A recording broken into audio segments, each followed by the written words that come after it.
Ingredients, we need 2 whole chicken, 50 grams of sesame seeds, 1 orange rind, 600 ml of Royal or Fanta soft drinks, 1 clove of minced garlic, 1 chopped big onion, 1 orange slices,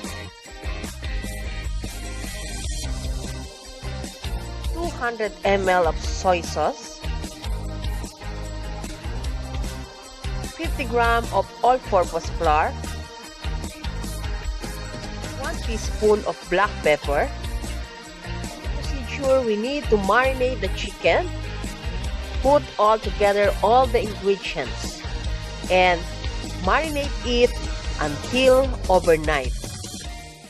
But if you are in a hurry, you have to marinate it 1 up to 2 hours.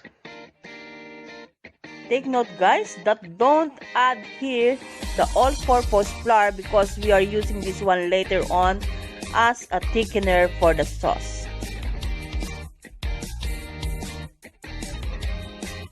This chicken I didn't marinate overnight, so I only marinate it for more than 1 hour. So you just put in a pot, simmer in a medium heat until it was cooked.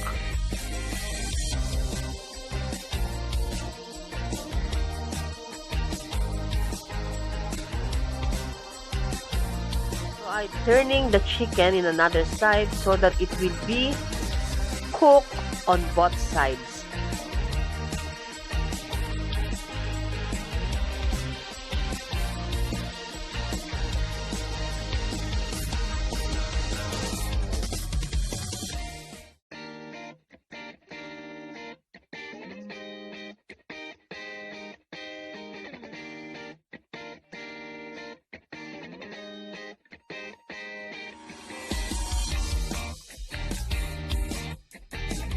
You can see guys, I prick the chicken by the use of the fork because I want that the sauce or marinade sauce will go inside or will absorb by the chicken. This is another technique that you can do. Just prick all the sides of the chicken.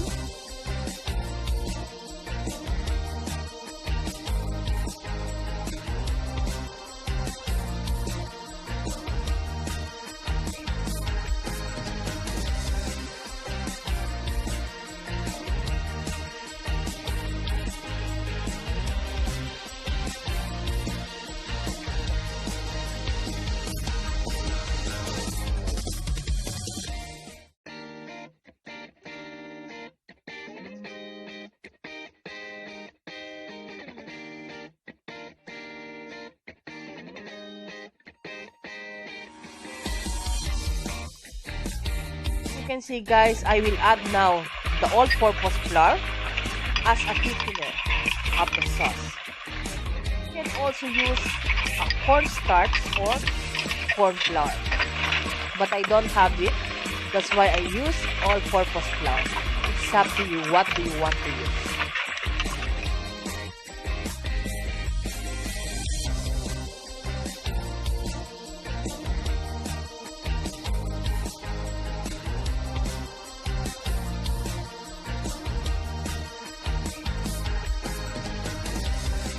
It's ready now guys, as you can see. Wow, it's very nice looking as well. I cannot wait to eat this one. I put some sauce on top. Wow, it's very nice. Guys, chicken team is usually using the pineapple, but to be different, I use orange. So I called it orange chicken tin. This recipe is a very nice recipe, and you know I put the orange rind. There is an aroma of the orange when you eat it. It's very nice taste. Guys, like and share this video And of course, don't forget to subscribe to my YouTube channel and follow me in Instagram and Facebook page. And of course, don't forget to click the bell so that you will notify whenever I uploaded a new baking and cooking video. Try it in your home, for your family, for your lunch or dinner or whatever party you have. This is very, very good recipe. I want to share this one to all of you, to all the mothers out there who are cooking for your family and kids. Give this chicken to them and they will love it.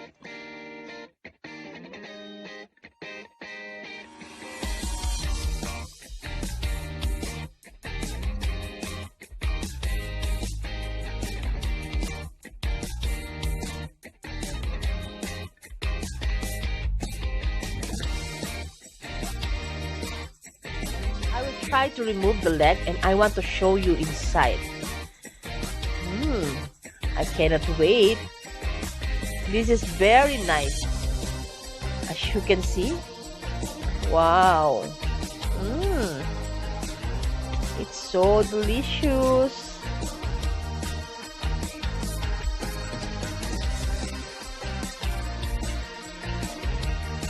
It's fully removed the bone from the chicken because it was very soft. You know, guys, I cook it softer and fully cooked inside.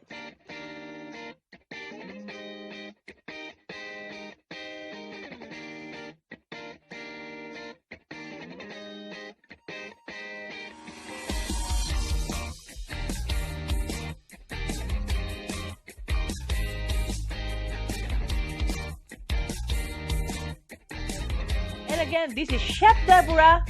Thank you for watching. I hope you enjoy cooking with me.